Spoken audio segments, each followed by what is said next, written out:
Tiyak na nakaka-inspire ang kwento ng tagumpay ni Zendy Rose Tenerefe na tampok sa unang episode ng nagbabalik telebisyon na Magpakailanman. Ang Star Bites, hatid ni Kata Tibayan.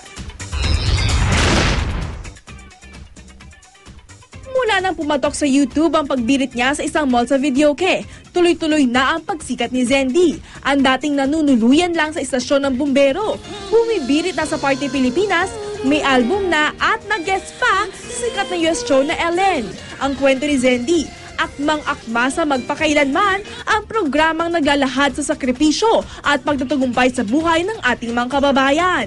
At sa pilot episode ng Magpakailanman na mapapanood sa Sabado 8:30 ng gabi, ang buhay ni Zendy ang tampok. Sabi ni Zendy, baka raw maiyak siya pag napanood na sa TV kung paano niya napagtagumpayan ang kanyang mga pagsubok. Sa akin na lang po lahat umaasa, sabi pa ng mga tito ko, Zendy, ikaw na pag-asa namin. So ako gusto ko pong sige, ako gagawin ko yan. Gagawin ko ang lahat habang nandito ako. Basta pamilya talaga, very ako emotional.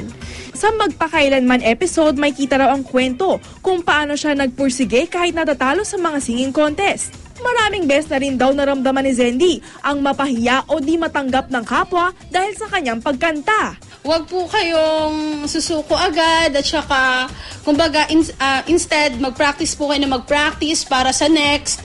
May laban na kayo, ganun, hindi po kayo mahihiya at saka feeling niyo talaga na kaya nyo. Kung may pinakamalaking aral daw siyang maibabahagi sa mga viewers ng Magpakailanman, ito ay ang paniniwalang lahat ay naaayon sa plano ng Diyos. Always, hingi ng prayers kay God, na tulungan kayo, nagabayan kayo, kasi yun po talagang importante sa lahat, hindi niya kayo pababayaan. There can be miracles when you believe. Kata Tibayan, GMA News.